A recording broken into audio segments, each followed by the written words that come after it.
an individual's made a telephone call from this location. The phone box has just recently been taken away down to the Chinese takeaway. It's only a very short distance away. Now, the owner of the takeaway didn't understand directions, and what they've said is, we'll get the delivery guy to give you a ring back, which is quite normal in those circumstances. So probably about 20 minutes later, there's been a call back to this location, and somebody in the telephone box has answered that call and given directions to Blue House. It's really significant in the fact that somebody's actually stood and waited here to receive that call to give direction to the ambush site, if you like. I mean, as you can see, it's a really remote location, and I believe that's why this location has been chosen. This is a location that has been scoped out. Somebody local has known about this. So what we've got is Paul's come up here, he's driven up to the farmhouse with a Chinese meal. They haven't known anything about it, and as he's driven back down, one of the attackers has closed this gate here. I believe there's probably more than one attacker. He's been attacked here as he's tried to open the gate, and he's ran off. Unfortunately, the police have later found him deceased in the field. It's absolutely tragic, and you can imagine, you have to imagine what the weather conditions were like on the night. It was late, it was dark, it was December, and the snow was absolutely bleaching down. So he's never had a chance. Our next case is a murder which took place just 8 weeks ago. Paul Logan, a young family man, father of 2 children, was killed just 2 days before Christmas. Northumbrian police are in the studio with us tonight in the hope that someone watching this programme will know who killed him and why. Our reconstruction begins near Concert in County Durham at a Chinese restaurant where Paul worked.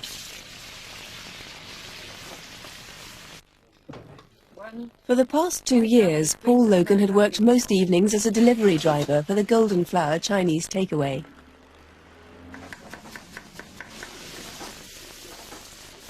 Look, I'm shouting, Tony. What have you been up to?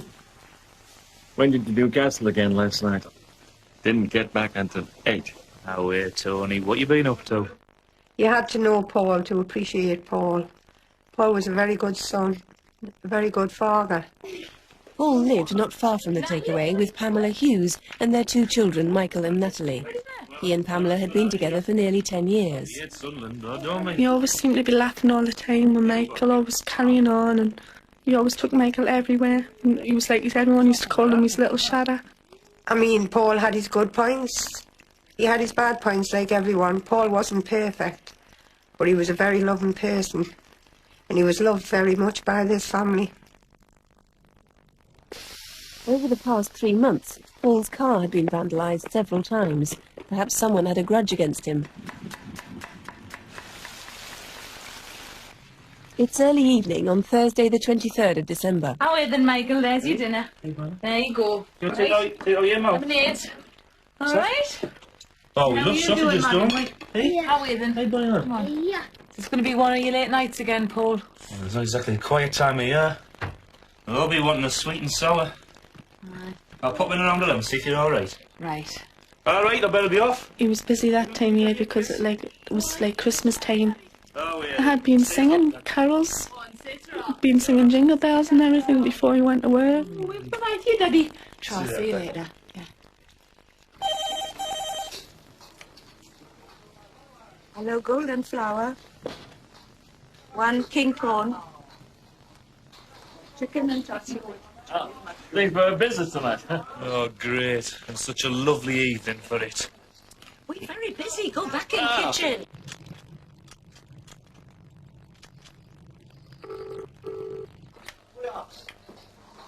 Hello, Golden Flower. Sorry, can you spell that? Blue House Farm. Can I take your number and get the driver to call you back for directions? My boyfriend and I were walking down Benfield Side Road towards Snows Green Road, and we noticed a Ford Fiesta XR2, and then we saw a man in the phone box who was trying not to draw attention to himself. I noticed him because he was not on the phone as we walked past. Paul, can you check address? Blue House Farm. That rings a bell. That's off Newlands. Someone... I said you phoned them. As I crossed the road, the man in the phone box was actually on the phone. The Blue House Farm. I see, right. That's on the left down Newlands Road. OK, see you soon. The farm was about 5 minutes' drive away. It's now nearly 10 o'clock.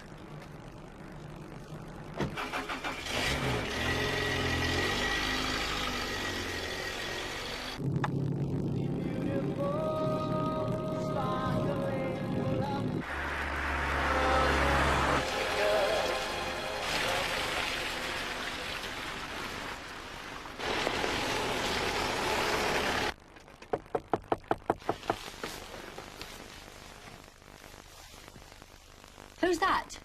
Chinese takeaway. We never ordered Chinese. Someone's made a mistake. Which Chinese? Shotley Bridge. We never ordered any. You better go back and check.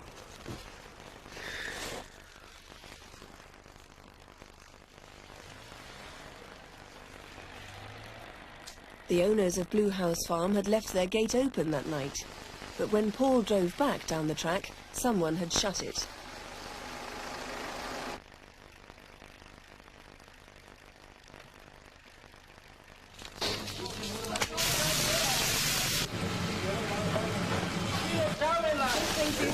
May, don't take any more deliveries until Paul gets back. Is this the Golden Flower takeaway? Oh, can you help me? I'm from Blue House Farm, and there's one of your drivers here. Now, I didn't order any food, and I want to know why he's been at my front gate for nearly half an hour. Hello? It's Tony. Has Paul been around? No, why? He's been on a delivery just before 10 o'clock and he hasn't come back. He used to toot the horn as he passed the house to let us know he was finished and he was going home. He done that every night. His dad said, he hasn't tooted tonight. And it was a terrible night, and my husband went to the gate. Hello? Elsie, I'm really worried. Paul's not come home and Tony's phoned to say he's not back from a delivery. He's been gone for nearly an hour and a half. But it was when I got the phone call from Pamela that Paul hadn't returned. I was very concerned because I knew it wasn't Paul not to return from a delivery. My husband and David went to Chinese to talk to Tony. They asked him to take them straight to where the car was.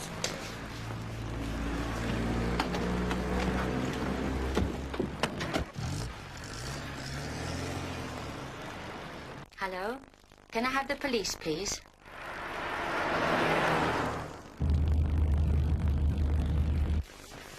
I really thought they'd find Paul and bring Paul back. Or Paul had maybe crashed in the car or something. I prayed to God so much Paul would come back.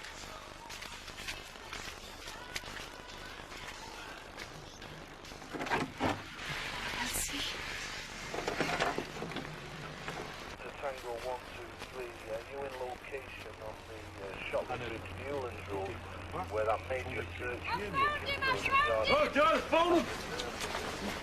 Paul had been killed by a heavy blow to the head.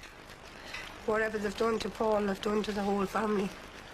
I can't describe to anybody how I feel. It has just ripped my family into pieces. You see people, but what's inside you can't describe.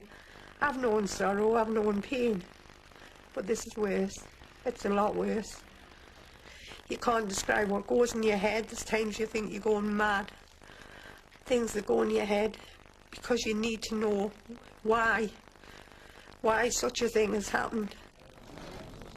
Well, Mr. Wilson, there's no doubt really that Paul was deliberately targeted. The question is why? We haven't established a motive yet, but we have found that there are a lot of people who hold a grudge against Paul Logan.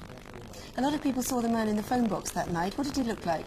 He's white, about 6 foot tall, 30 years of age, muscular build, wearing a black leather jacket, scruffy appearance, colour-length dark hair. He's sitting at the front, and the driver of the Fiesta vehicle was of similar build, again wearing a black leather jacket, and the scruffy appearance. So did anyone see the red Fiesta that night? Any other witnesses?